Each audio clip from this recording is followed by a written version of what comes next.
जय हिंद स्टूडेंट। पिछले क्लास में हम लोग आयनन ऊर्जा पढ़ रहे थे।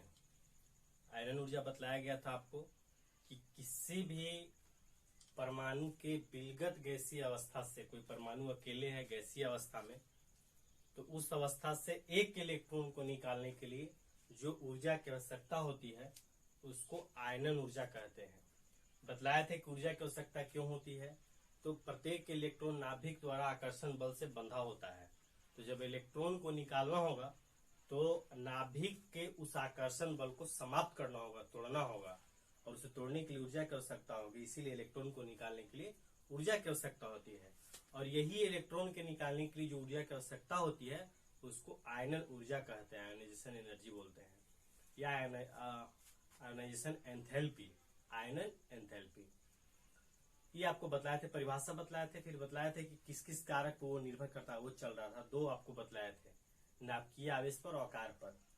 नाभिकीय आवेश अधिक होगा, मतलब प्रोटॉन की संख्या बढ़ेगी तो आकर्षण बढ़ेगा, तो इलेक्ट्रॉन को निकालने के लिए अधिक ऊर्जा की आवश्यकता होगी। मतलब ये कि जिस स्पीशीज का, परमाणु का, आयन का प्रोटॉन की संख्या अधिक होगा, जिसमें नाभिकीय आवेश जिसका अधिक होगा, वहां से इलेक्ट्रॉन निकालने के लिए अधिक ऊर्जा की आवश्यकता होगी। इसके बाद दूसरा कारक आपको बताए थे कि आकार पर, छोटा आकार होगा, तो यानी छोटा आकार मतलब क्या कि जो इलेक्ट्रॉन और नाभिक के नजदीक है। अब इलेक्ट्रॉन जितना नाभिक के नजदीक होगा, जितना छोटा परमाणु होगा, अर्थात इलेक्ट्रॉन जितना नजदीक होगा नाभिक के, उसका आकर्षण उतना ही अधिक होगा। इसीलिए छोटे आकार से इलेक्ट्रॉन को निकालने के लिए अधिक ऊर्जा की आवश्यकता होगी। मतलब परमाणु या स्पीशीज का आयन का आकार छोटा होगा तो आयनन ऊर्जा का मान अधिक होगा। ठीक है, ये दो पॉइंट बतलाए थे। आपको तीसरा लिखना है अस्थायी इलेक्ट्रॉनिक विन्यास। तीसरा आपको हेडिंग देना है अस्थायी इलेक्ट्रॉनिक विन्यास, स्टेबल इलेक्ट्रॉनिक कॉन्फ़िगरेशन। चलिए डैश देके लिखिएगा, डैश देके लिखना है।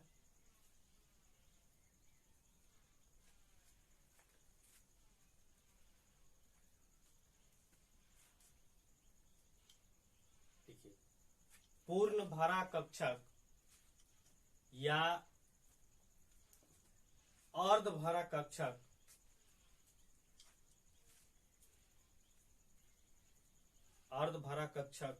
वाला परमाणु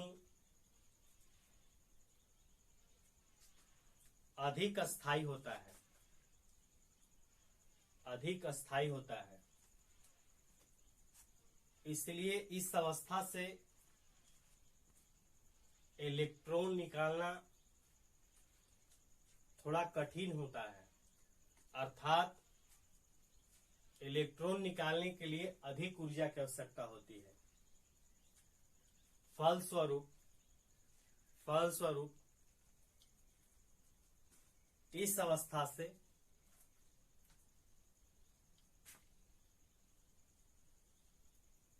अर्थात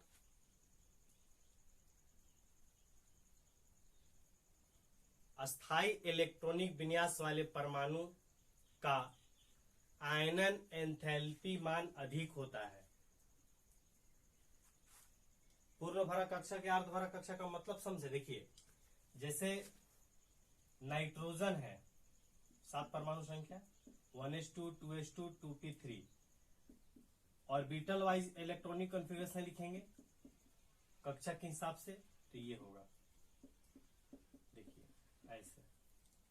अर्ध भरा कक्षक का मतलब होता है कि प्रत्येक कक्षक में एस का एक ही कक्षक होता है। तो एस के लिए तो सेम बात है, एस के लिए ऐसा कोई बात नहीं आता है, क्योंकि एस में अर्ध भरा का मतलब एक इलेक्ट्रॉन होगा, पूर्ण भरा का मतलब 2 होगा।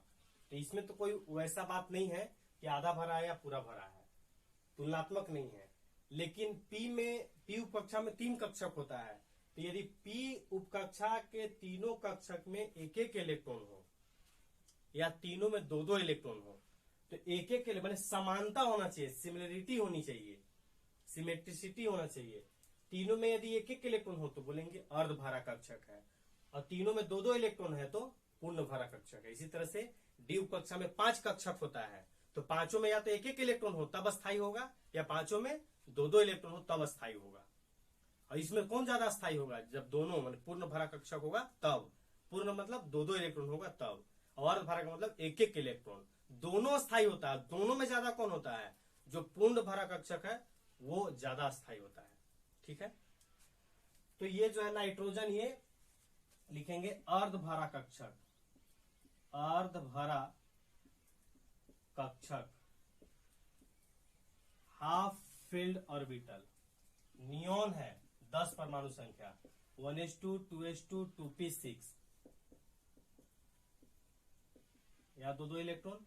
पी में 6 इलेक्ट्रॉन है, पहले एक एक करके भरता है फिर यहां से डबल होता है।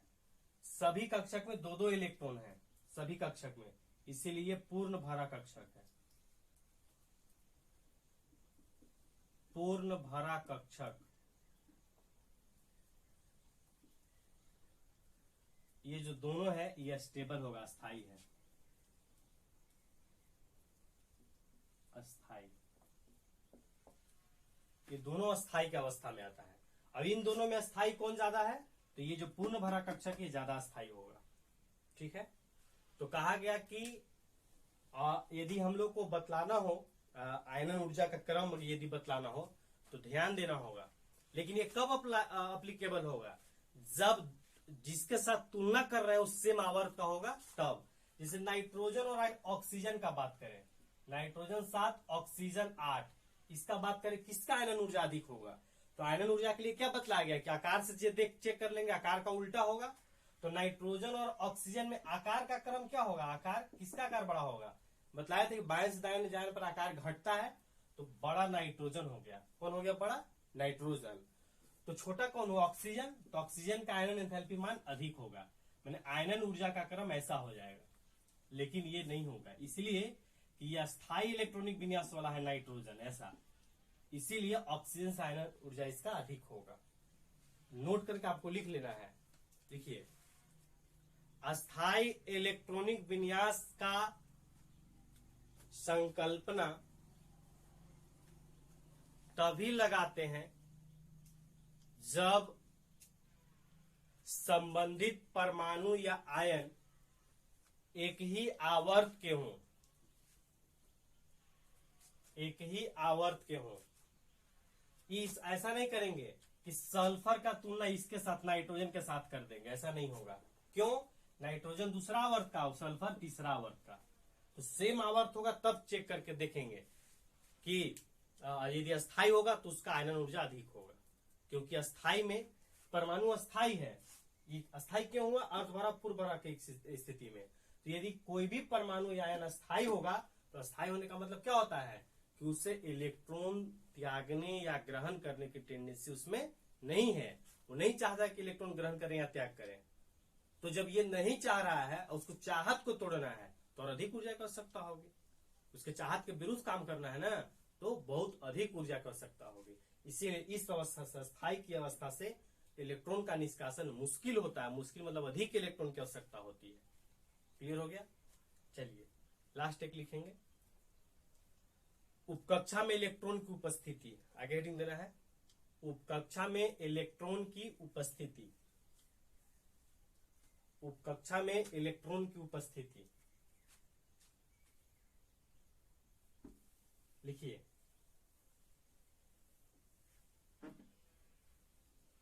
उपकक्षा में उपस्थित इलेक्ट्रॉन पर भी आयनन ऊर्जा का मान निर्भर करता है।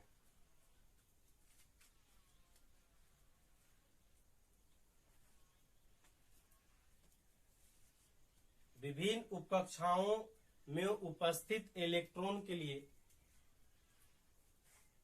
आयनन ऊर्जा का क्रम इस प्रकार है।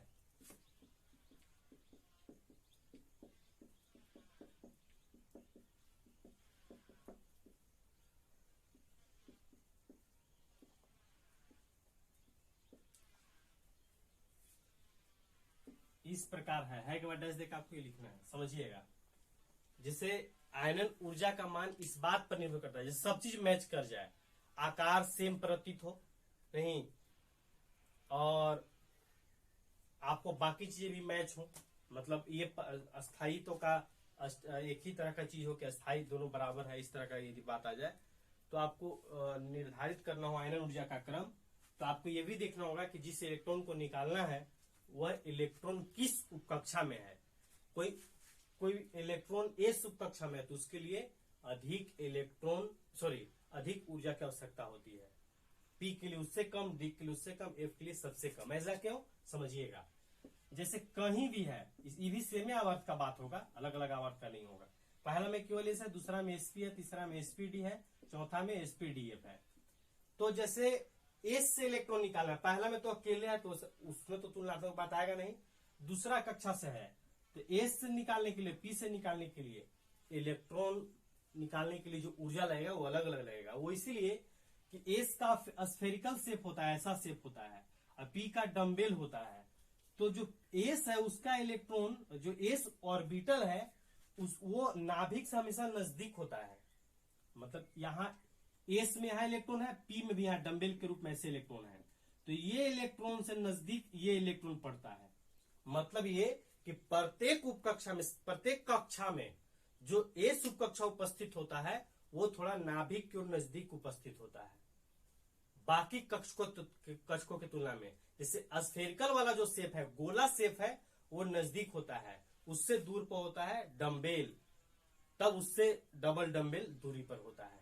इसीलिए इलेक्ट्रॉन को निकालने के लिए जो ऊर्जा का क्रम है इस अनुरूप में होता है। मतलब एस में रहेगा तो अधिक ऊर्जा लगेगा, और वो इसलिए कि एस कक्षक जो है, जो स्फेरिकल शेप में रहता है, वो नाभिक से नजदीक रहता है हर एक ऑर्बिट में।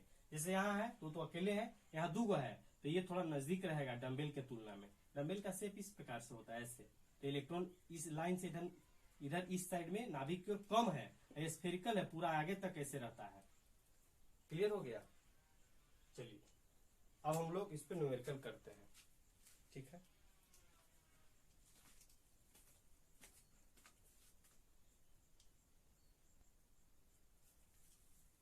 चलिए ये हो गया। इसके बाद अब आपको न्यूमेरिकल लिखना है। लिखिए, निम्नलिखित स्पीसीजों को, स्पीसीज से लेकर परमाणु के साथ आयन भी आएगा, निम्नलिखित स्पीसीजों को उनके आयनन ऊर्जा के घटते क्रम में सजाएं।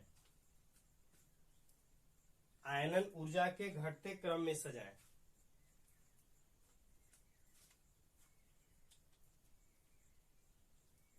चलिए देखिए, पहला है, पहला देखिएगा, पहला बोरोन है, नाइट्रोजन है, फ्लोरीन है, सल्फर है, ऑक्सीजन है। चलिए इसको आपको आयनन ऊर्जा के घटते क्रम में सजाना है। घटते क्रम में मतलब ये बतलाना है कि सबसे ज्यादा आयनन ऊर्जा किसका होगा, फिर उससे कम किसका, उससे कम किसका। ये आप वीडियो को रोक करके प्रयास कीजिएगा। सिंपल बात है, आपको केवल आकार आ गया है, जिसका आकार छोटा होगा उसका आयनन ऊर्जा सबसे अधिक होगा। तो आप आकार का क्रम भी बार बार लिखते चलेंगे तो कोई दिक्कत का बात नहीं होगा। आकार का क्रम इसमें क्या होगा, तो आकार जो है वो सबसे बड़ा, पहले देखिए आवर्त देखिए, तो ये दूसरा आवर्त का, ये दूसरा का, दूसरा, तीसरा, दूसरा, तो एक तीसरा आवर्त का सल्फर ये सबसे बड़ा आकार का होगा। नहीं, इसके बाद देखिएगा, इसके बाद सब दूसरा आवर्त का है, तो बाएं से दाएं समझना होता था हम लोग को, तो बाएं से दाएं जाने पर आकार घटता है। तो सबसे दाएं भाग में कौन है, फ्लोरीन, फ्लोरीन 9 है, तब 8 ऑक्सीजन, तब उल्टा लिख दिए, उधर तो छोटा ना है, हमको बड़ा लिखना है। तो देखिए सबसे छोटा, सबसे दाएं भाग में कौन है, फ्लोरीन है, तब ऑक्सीजन, तब नाइट्रोजन, तब बोरोन। माने आकार सबसे बड़ा किसका होगा, दूसरा आवर्त में बोरोन का। जैसे जैसे हम लोग दाएं भाग में जाते हैं आकार घटता है, तो दाएं भाग में परमाणु संख्या के बढ़ते क्रम में जाते हैं तो बोरोन 5 पहले ही आ जाएगा, तब कौन आएगा, तब नाइट्रोजन आएगा, तब ऑक्सीजन, और सबसे बाद में आएगा कौन, फ्लोरीन, उसका आकार सबसे छोटा होगा। तो ये आकार का क्रम हो गया। अब आयनन ऊर्जा का क्रम लिखना है। आयनन ऊर्जा, आयनन ऊर्जा सबसे ज्यादा किसका हो जाएगा, तो इसका उल्टा लिख देंगे। लेकिन एक बात का आपको हमेशा ध्यान रखना है कि आयरन ऊर्जा का क्रम लिखते समय 2-3 नियम अलग से आया। 2-3 नियम का मतलब एक अस्थाई वाला, किसका अस्थायित्व तो ज्यादा है एक बार चेक कर लेंगे। नाइट्रोजन जो है उसका अस्थायित्व तो ज्यादा है, तो क्रम सबसे ज्यादा फ्लोरीन का होगा।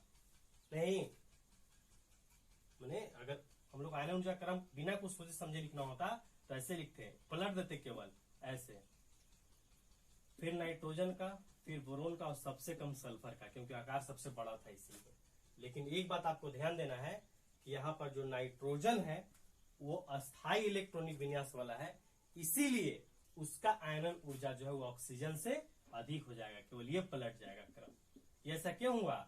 क्योंकि नाइट्रोजन का इलेक्ट्रॉनिक कॉन्फ़िगरेशन जब लिखेंगे तो अर्ध भरा कक्षक आएगा, मतलब अस्थाई होता है नाइट्रोजन का परमाणु, इसीलिए वहां से इलेक्ट्रॉन निकालने के लिए ऑक्सीजन से अधिक ऊर्जा लगेगा। जबकि ऑक्सीजन का आकार जो है वो छोटा है, नाइट्रोजन से अधिक ऊर्जा लगना चाहिए था, लेकिन आकार के साथ यहाँ बड़ा फैक्टर ये है कि नाइट्रोजन का आयन जो इलेक्ट्रॉनिक विन्यास है वो अस्थाई है, इसीलिए आयनन ऊर्जा का मान ऑक्सीजन से अधिक होगा। क्लियर है? चलिए दूसरा लिखना है। केवल आपको आकार समझ लेना है, एक अस्थायित्व वाला बात समझ लेना है। Na+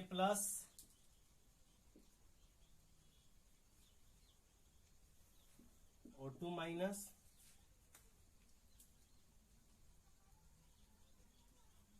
और मैग्नीशियम, इसका क्रम आपको बतलाना है।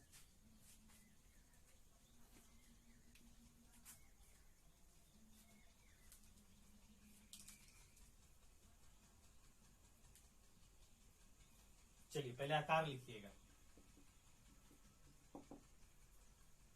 आकार देखिए, ये धनायन, ऋणायन, मैग्नीशियम,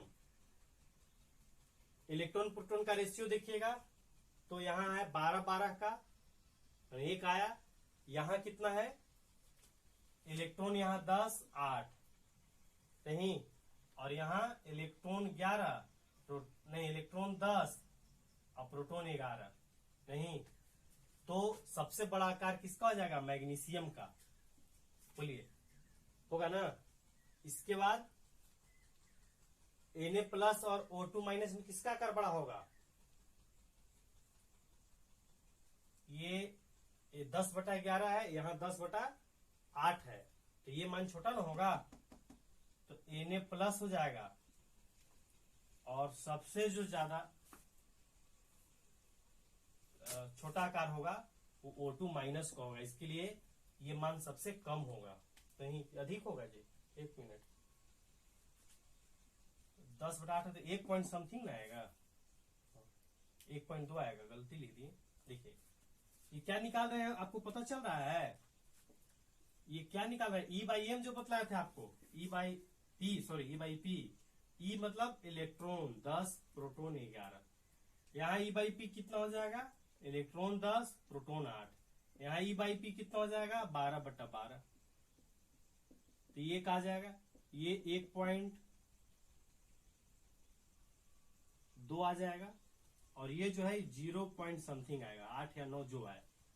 तो आकार का क्रम हो जाएगा सबसे बड़ा O2-, तब Mg, तब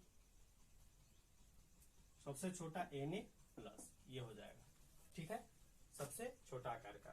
तो आयनन ऊर्जा का क्रम इसका उल्टा हो जाएगा।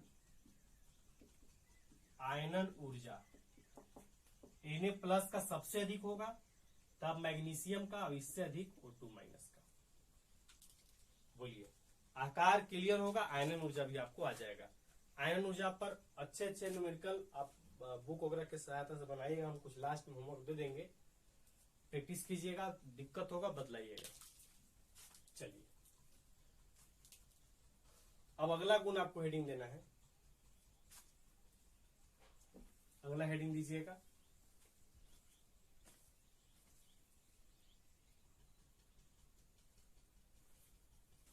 चलिए देखिएगा, आगे हेडिंग देना है अगला अनुसंख्या, क्या था ये, आवर्ती गुण में आयनन एंथैल्पी के बाद इलेक्ट्रॉन लब्धि एंथैल्पी। हेडिंग देना है आपको इलेक्ट्रॉन लब्धि एंथैल्पी। इलेक्ट्रॉन लब्धि एंथैल्पी, इलेक्ट्रॉन लब्धि एंथैल्पी, या इसको इलेक्ट्रॉन बंधुता भी बोलते हैं। इलेक्ट्रॉन बंधुता, अंग्रेजी में इलेक्ट्रॉन एफिनिटी या इलेक्ट्रॉन गेन एंथैल्पी, इसको बोलेंगे इलेक्ट्रॉन गेन एंथैल्पी, इलेक्ट्रॉन बंधुता, इलेक्ट्रॉन एफिनिटी। चलिए समझिएगा, जैसे आयनन ऊर्जा का ये उल्टा है। उल्टा बोले तो कैसे समझ रहे हैं आप लोग? आयनन ऊर्जा क्या था? जब कोई परमाणु को से इलेक्ट्रॉन को निकालना होता है, किसी परमाणु से इलेक्ट्रॉन को हमको निकालना है, तो ऐसे नहीं निकलेगा, बंधन को तोड़ना होगा, उसके लिए हमको ऊर्जा देना होगा। अर्थात किसी परमाणु से इलेक्ट्रॉन निकालने के लिए ऊर्जा की आवश्यकता होती है, और जो ऊर्जा लगता है उसी को इलेक्ट्रॉन आयनन ऊर्जा कहते हैं। इलेक्ट्रॉन लब्धि एंथैल्पी क्या होगा? तो उल्टा हम बोले, इसका मतलब ये कि वहां से इलेक्ट्रॉन निकालना था, यदि कोई परमाणु इलेक्ट्रॉन ग्रहण करे, किसी को इलेक्ट्रॉन देना हो, तो इलेक्ट्रॉन देने पर भी ऊर्जा में परिवर्तन होता है। अब ये बात हम क्या बोले? हम इससे पहले बोले थे कि जब इलेक्ट्रॉन को निकालना होगा कहीं से, तो ऊर्जा देना पड़ेगा। हम क्या बोल रहे हैं कि जब कोई परमाणु इलेक्ट्रॉन ग्रहण करेगा तो ऊर्जा देना होगा या लेना होगा, ये बात हम नहीं बोले। हम बोले परिवर्तन होता है। परिवर्तन होता है मतलब क्या? कि जो परमाणु है उसका ऐसा करने से मतलब इलेक्ट्रॉन ग्रहण करने से ऊर्जा परिवर्तित हो जाता है। इसका मतलब क्या? कि जब कोई परमाणु इलेक्ट्रॉन ग्रहण करेगा तो या तो ऊर्जा त्यागेगा या ऊर्जा ग्रहण करेगा, दोनों बात होगा। इसीलिए हम बोले हैं कि ऊर्जा में परिवर्तन होता है। मतलब ये कि किसी भी परमाणु द्वारा जब इलेक्ट्रॉन ग्रहण किया जाएगा तो उसके ऊर्जा में परिवर्तन हो जाता है। जो ऊर्जा था वैसा नहीं रहता है, या तो ऊर्जा बढ़ जाता है या घट जाता है। मतलब क्या? कि इलेक्ट्रॉन या तो वो ग्रहण करेगा, इलेक्ट्रॉन ग्रहण करने के साथ साथ सॉरी वो या तो ऊर्जा ग्रहण करेगा या ऊर्जा त्यागेगा। अब वो परिस्थिति पर निर्भर करेगा। समझिएगा कैसे। कब इलेक्ट्रॉन ग्रहण करेगा, इलेक्ट्रॉन ग्रहण करने से परमाणु कब ऊर्जा त्यागेगा और कब ग्रहण करेगा, ये बात आपको हम समझा रहे हैं। समझिएगा। जैसे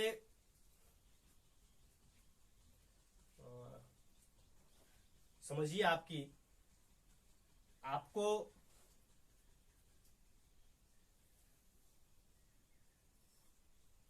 लॉजिकल एग्जाम्पल सोच रहे हैं।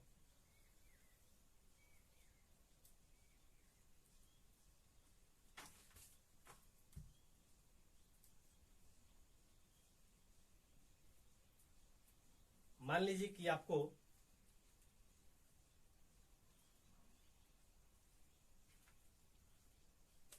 गेस पेपर कोई बतला दिया कि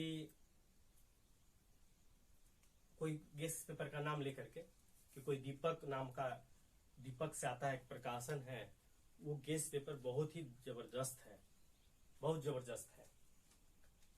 कोई लड़का आपको एक्सपीरियंस वाला बतला दिया, कोई टीचर बोल दिया कि समझो कि उससे पढ़ा क्वेश्चन सब वही है, एक भी इधर उधर नहीं है, और वो गेस पेपर आप पता करने लगे तो पता चला कि एक लड़के के पास है जो पिछले साल एग्जाम दिया था, नया गेस पेपर मिल नहीं रहा है। तो आप यदि वो गेस पेपर आपको मिलता है और वो लड़का मिल जाए जिसके पास वो है, तब क्या बोलिएगा? गेस पेपर दे दो? नहीं। अगर आपको बहुत प्रबलता से, बहुत विश्वासी आदमी अगर आपको बतलाया है कि वो निश्चित रूप से क्वेश्चन वहीं से आएगा, तो आप व्याकुल हो जाइएगा। व्याकुल इतना हो जाएगा, बोलिएगा यार 100 के बदले 200 ले लो, एक गेस पेपर हमको दे दो। क्यों? क्योंकि आपको बहुत अधिक आवश्यकता है उस गेस पेपर का। इसीलिए आप क्या कहिएगा कि वो जो गेस पेपर है वो हमको दे दो, क्योंकि आपको आवश्यकता महसूस हो रहा है, आपको लोग बतलाए हैं कि उससे ही क्वेश्चन आता है। तो मतलब ये कि उसको आप जब ग्रहण कीजिएगा, मतलब खरीदिएगा, तो आप उसके बदले में उसको कुछ भी देने को तैयार रहेंगे, जो आपके पास पॉसिबिलिटी होगी। इसका उल्टा एक परिस्थिति ये आता है कि आपको मान लीजिए कि हम या कोई दोस्त आपका बतलाए कि देखो ना जी मेरे रिलेटिव है, नया नया प्रकाशन जो है वो 12th में आप गए, वो अभी सही लग गया कि देखो ना यार बात तो समझो ना कि मेरा दोस्त है या कोई रिलेटिव है, वो नया प्रकाशन मतलब स्टार्ट किए हैं, गेस्ट पेपर बनाए हैं, उसको तुम ले लो ना, तो आप क्या कीजिएगा? कहिए कि हाँ दे दो 200-300 रुपये दे देंगे, ऐसा संभव है? नहीं। क्यों?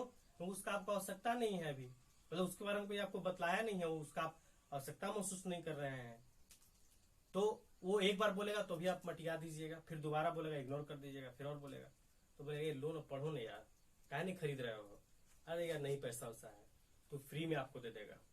अगर फ्री में भी लेने के पक्ष में आप नहीं रहिएगा, अगर वो ऐसे बोलेगा कि मेरे घर आना ना हम देंगे, तो क्या आप नहीं जाते हैं? क्यों नहीं आप जा रहे हैं? क्योंकि उसके प्रति आपको रुझान नहीं है, मतलब आपको उसका जरूरत नहीं है।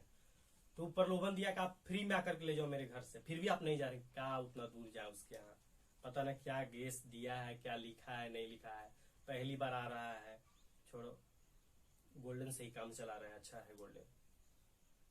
तो यदि आप उसको, आपको जरूरत नहीं है, वही लड़का को आपको दे ही देना है, इसीलिए वो परेशान है कि आप पढ़ने में अच्छे हैं, आपको दे देगा तो आसपास के लोग देखेंगे, तो बोले आप बोलिएगा कहाँ से, तो वहां से खरीदें, तो अच्छा लगेगा, तो सब लोग खरीदेगा, इसीलिए वो आपको देना चाह रहा है, लेकिन आप उसको लेना नहीं चाह रहे हैं, और इसीलिए नहीं लेना चाह रहे कि आप उसका जरूरत नहीं समझ रहे हैं।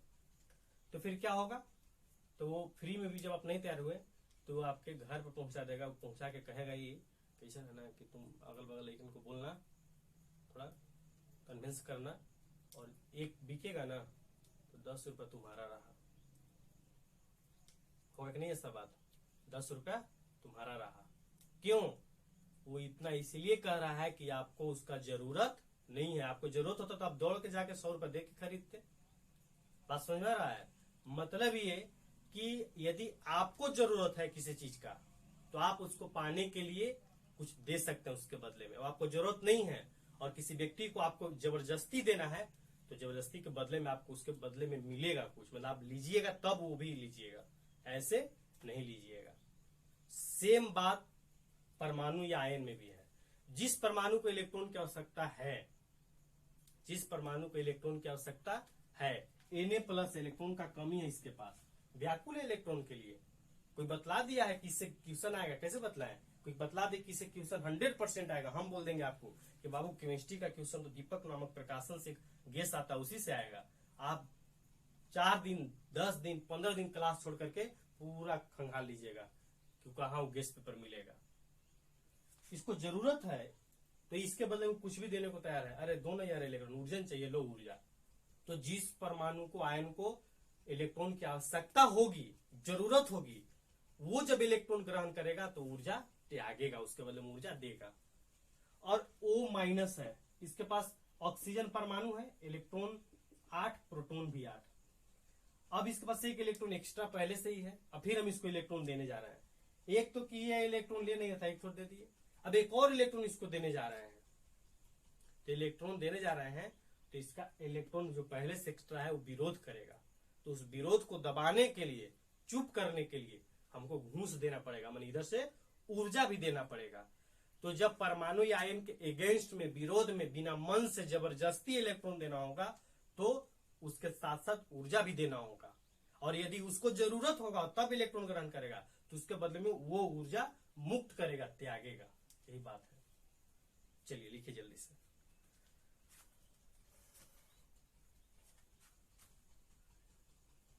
डैश देके लिखना है। किसी परमाणु के विलगत गैसीय अवस्था से, विलगत मतलब समझा दिए थे ना, अकेले, कोई परमाणु अकेले है, गैसीय अवस्था में है, विलगत गैसीय अवस्था से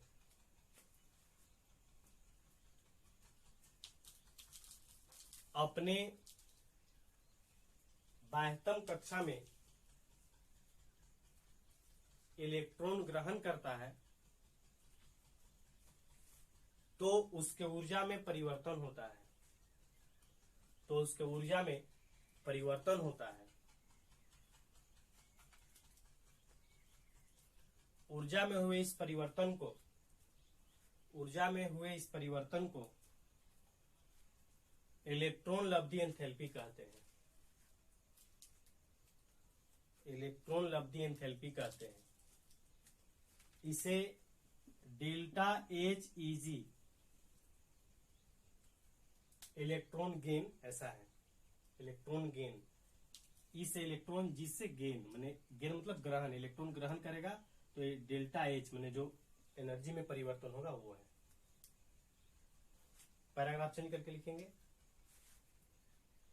इलेक्ट्रॉन लब्धि एंथैल्पी भी आयनन ऊर्जा की तरह क्रमिक होता है। क्रमिक मतलब समझ रहे हैं ना, आयरन ऊर्जा में क्या बताया था कि इलेक्ट्रॉन एक एक करके निकाला जा सकता है, उसी तरह से इलेक्ट्रॉन किसी को देना होगा तो एक साथ 2 इलेक्ट्रॉन नहीं दे सकते, पहले एक इलेक्ट्रॉन देना होगा, फिर अगला एक इलेक्ट्रॉन, फिर एक इलेक्ट्रॉन, ऐसे आयरन ऊर्जा की तरह क्रमिक होता है।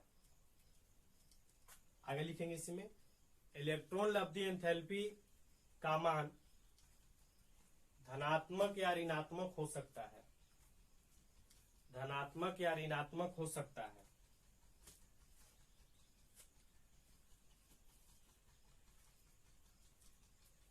जब कोई परमाणु या आयन इलेक्ट्रॉन ग्रहण करने के फलस्वरूप ऊर्जा मुक्त करता है, मतलब त्यागता है ऊर्जा मुक्त करता है, तो इलेक्ट्रॉन लब्धि एंथैल्पी का मान ऋणात्मक होता है। तथा जब कोई परमाणु या आयन इलेक्ट्रॉन ग्रहण करने के फलस्वरूप ऊर्जा ग्रहण करता है तो इलेक्ट्रॉन लब्धि एंथैल्पी का मान धनात्मक होता है।